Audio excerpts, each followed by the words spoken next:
Je donne rapidement donc la parole à Mustafa Mougaï.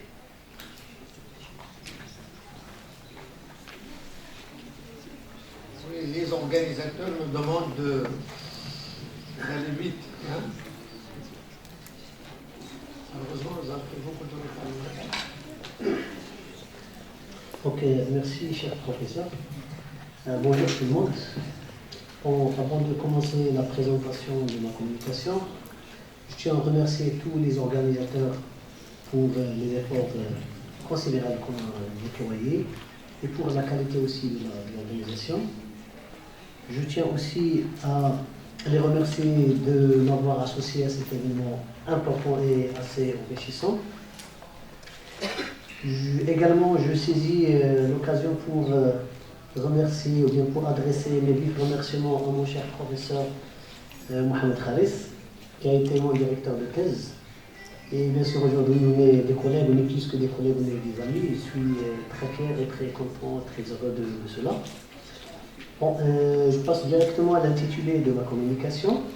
Donc, ça porte sur, toujours dans le cadre d'investissement, cette fois-ci c'est les IDE, qualité des institutions et investissements directs étrangers en Europe. Donc bien sûr, pour cette présentation, je vais suivre le plan suivant. Après l'introduction, je présenterai les principales mesures et actions mises en place pour la promotion de l'investissement en Europe. Ensuite, dans le troisième axe, les caractéristiques et état des lieux des IDE entre en Europe. Le quatrième axe sera consacré à une revue de littérature très rapide de la qualité des institutions, de l'effet et de la qualité des institutions sur les IDE. Enfin, je présenterai les résultats de notre étude empirique concernant l'effet et la qualité des institutions sur les IDE. Donc, en termes d'introduction, je peux dire qu'à l'instar de plusieurs pays en développement, le Maroc cherche activement à attirer de plus en plus d'IDE sur son territoire, en vue de bénéficier de plusieurs, ou bien des retombées positives que ces IDE peuvent exercer sur un ensemble de ces variables économiques nationales, telles que la croissance économique, le transfert de technologies, le développement du capital humain, la création d'emplois, mais aussi et surtout la promotion de l'investissement national et la modernisation du tissu industriel national. Dans cette perspective, le Maroc s'est engagé depuis le début des années 1990 dans une politique d'attractivité ambitieuse en adoptant et en mettant en place un ensemble de mesures d'action qui touchent à plusieurs aspects, tels que l'aspect économique, financier, commercial, fiscal et institutionnel. Donc l'objectif du Maroc, c'est de présenter les facteurs nécessaires et offrir les incitations susceptibles d'attirer le maximum de firmes étrangères pour s'implanter et produire sur son territoire. Par ailleurs, la littérature économique concernant les déterminants de localisation des IDE fournit un ensemble de déterminants très importants et traditionnels tels que la taille du marché, le capital humain, la formation brute du capital fixe, les infrastructures, etc. À côté de ces déterminants traditionnels, émergent ces dernières années la qualité des institutions ou des facteurs institutionnels comme déterminants cruciaux de l'attractivité des IDE. Donc aujourd'hui, la qualité des institutions est une dimension incontournable que toute politique d'attractivité doit prendre au sérieux. Donc l'objectif de notre étude empirique ici est d'analyser empiriquement l'effet de la qualité des institutions sur les flux des IDE au Maroc. Voilà, donc c'est la question de notre problématique. Donc concernant les principales mesures et actions mises en place en vue de promouvoir l'IDE au Maroc, donc premièrement il y a la charte d'investissement de 1995 et aujourd'hui récemment c'est la promulgation de la nouvelle charte d'investissement qu'on attend qu'il apporterait des incitations et des avantages pour les investisseurs nationaux et internationaux. Il y a aussi la libéralisation et la modernisation de l'économie marocaine et du système financier marocain. Il y a aussi l'ouverture commerciale à travers la signature d'un ensemble d'une cinquantaine d'accords de libre-échange avec plusieurs pays.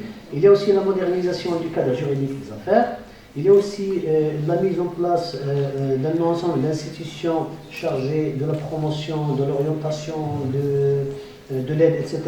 aux investisseurs, tels que la Commission interministérielle des investissements, les centres régionaux d'investissement et l'Agence marocaine pour le développement des investissements et des exportations. Ensuite, il y a aussi l'aménagement des espaces spécifiques qui sont destinés à l'accueil des investisseurs, tels que les zones franches et les zones industrielles. Il y a aussi le développement du stock des investissements, bien des infrastructures physiques et de télécommunications. Un volet aussi très important dans cette stratégie est celui de la mise en place d'un ensemble de plans et de stratégies de développement sectoriel. Donc qui vise à développer certains secteurs économiques jugés comme prioritaires et aussi améliorer la compétitivité de l'économie marocaine, telles que les stratégies industrielles, touristiques, énergétiques et tout cela. Concernant les caractéristiques et état des lieux des îles du Maroc, je vais traiter ce point en mettant l'accent plutôt sur l'évolution des flux et des stocks des lieux au Maroc, la place du Maroc comparativement aux pays de l'Afrique ou bien aux pays africains en termes d'attractivité des îles et aussi la répartition par secteur des îles au Maroc.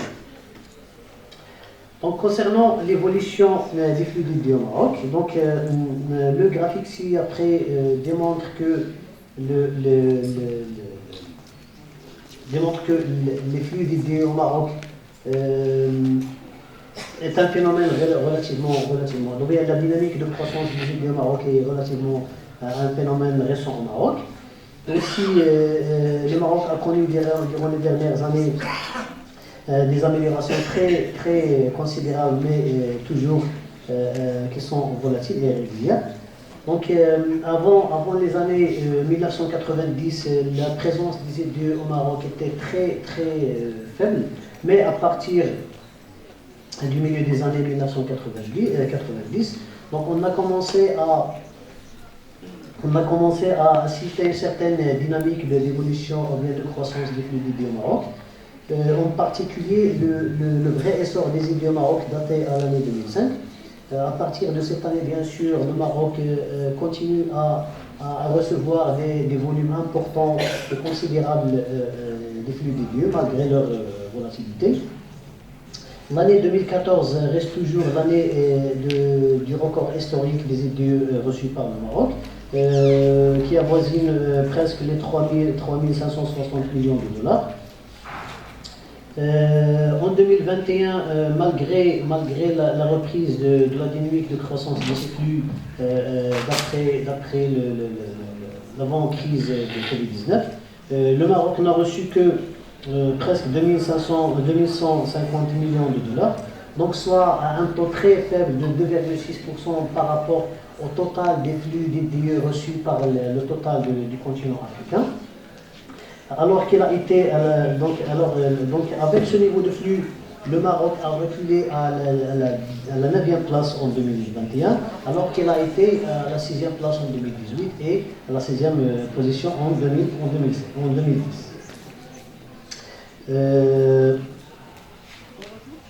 Concernant les stocks du vieux, donc comme vous remarquez dans le tableau, donc les 2 dernières décennies ont emprunté un rythme de croissance très considérable, très soutenu, puisque les stocks des DE au Maroc ont passé de 45 milliards de dollars à 73 milliards de dollars en 2021.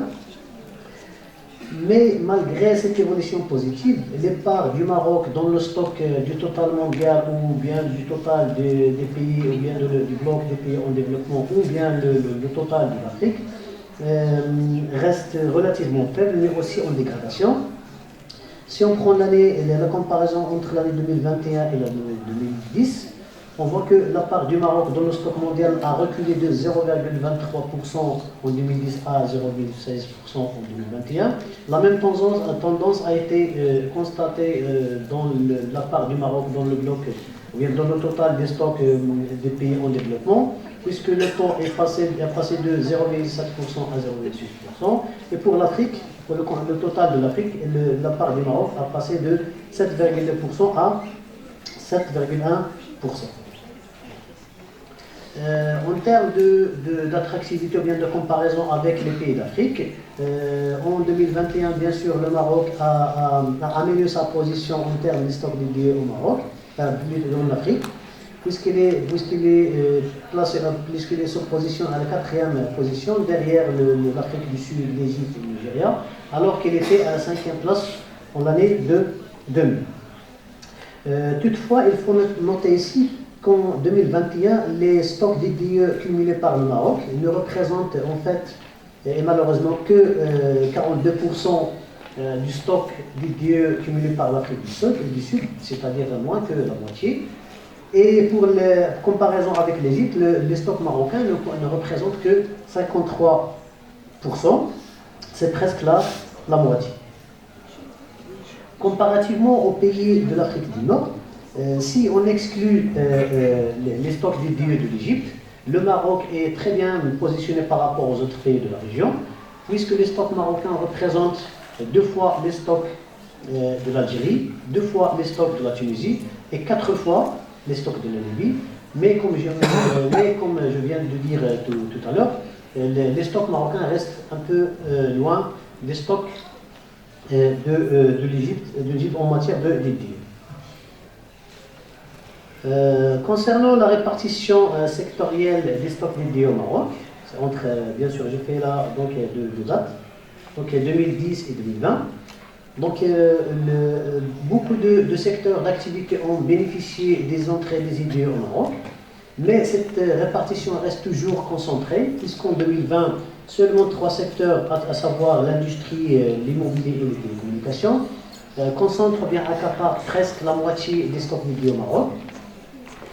En termes de dynamique de croissance, donc, on remarque, d'après les deux graphes, que l'industrie, l'immobilier et les secteurs aussi du commerce et de l'énergie ont beaucoup bénéficié ces dernières années des entrées des IDE, alors que d'autres secteurs comme les télécommunications, le tourisme et les banques ont reculé, ou bien leur part ont reculé par rapport, en 2020 par rapport à 2010.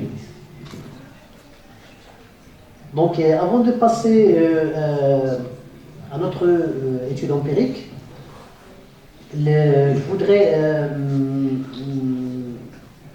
présenter un aperçu très rapide sur la revue de littérature de l'effet et de la qualité des institutions sur les lieux. Donc, outre les déterminants traditionnels, les facteurs. Donc, directement. Donc, les résultats de notre étude, donc, nous avons trouvé, donc, pour mesurer la qualité des institutions, nous avons pris en considération quatre variables, à savoir la stabilité politique, le contrôle de la corruption, les libertés économiques et la qualité des institutions. Donc, voilà le modèle hypothétique. Pour les résultats, donc, nous avons donc les résultats empiriques obtenus par notre étude empirique confirment que toutes les variables retenues sont statistiquement significatives, ce qui confirme que les facteurs institutionnels et la qualité des institutions est un déterminant très important pour l'amélioration de l'attractivité des îles du Maroc. Donc, ainsi, le Maroc est appelé à accorder plus d'importance aux facteurs institutionnels, car ce sont des facteurs qui permettent d'améliorer le climat général d'investissement et le climat général, le climat des affaires, et aussi qui permettront au pays de bien se positionner dans la liste des meilleures destinations des idées dans le monde, surtout dans le monde des pays en développement. Et merci pour votre attention.